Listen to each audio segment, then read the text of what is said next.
Nyonsi TV. Kuna tourmona ba théâtre, ba émission, ba eloko.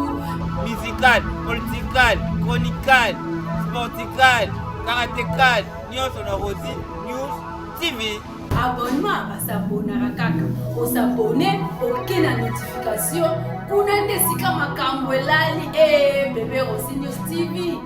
Nde makambo. Ochaka Linette na Rosie News TV pona kosabone. Bonjour bandeko basipe mibali yo bazola nanga sikoyo na tango na moi extrême moké yango moké parce que na lina répondre na makambo yo ndeko na biso prophète Denis Lesa otaki koloba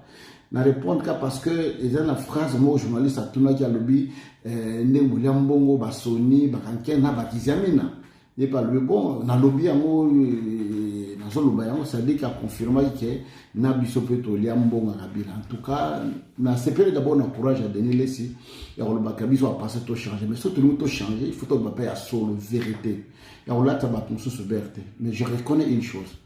donc la présidence va yamba biso va passer là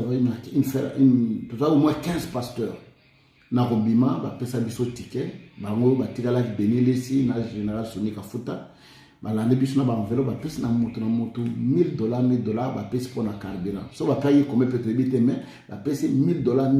pour na moko na carburant ba passer nyonso ne tout ça ki wana na ndimite ke $1000 na to ba ke to lembo Kabila même biso tanto ya marabato banda kuna biso mundima yo ko tolo ndeko yo ko talo pesa $10 $20 faut être ticket 1000 francs ainsi de suite mais ça ko lembo ya Kabila te ce qui ndeko na biso Denis aliambo c'est vrai mo ka lobi ki ba pesa $1 million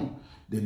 souvent qui a qui ne va faire le sud à que nous avons soin et tout ça à quoi on dit bon mais particulièrement ngai na terre aux bon à bilate et si Denis Lesa ndenga on a sikoyo s'il a des preuves que vraiment tokenda ici comme va peut-être 300 000 400 000 500 000 à répondre dans la carte vidéo yo et puis tu vois bandeni tu kobimisa makamyo so pour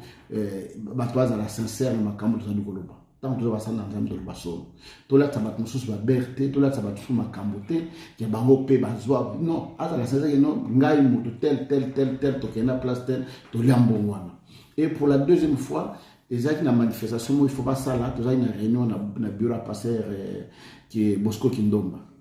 ba pesa biso 1200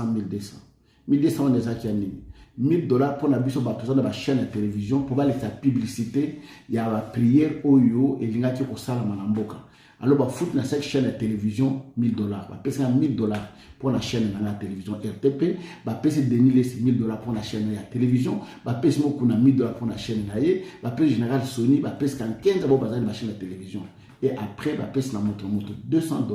pour la télé de transport mais na ebité mbongo ya lobike business to liambo ba pesa biso 300 000 ba 400 000 ba 500 000 en tout cas so na ndoto na moto la ligue Denis Lesi soit on a possibilité de répondre na ya et oui prévient na kizamina et place bo to kenda ka to soit kambombo bobi alobina batui makamizamina lobaki eza ya solo parce que tous en un moment oyo to tracer bantela na biso moment où to leki moto faire remettre vie en ordre to tika ko samba kamndenge ezali voilà réponse na la personne yangwana oloba na bana nzambe non que c'est faux et archi faux personnellement ngai na ka ozo ata inframote que ba kabenga na maboko rebel à part ba courant à part ba transport na outre biso wa deux fois au ba pesa biso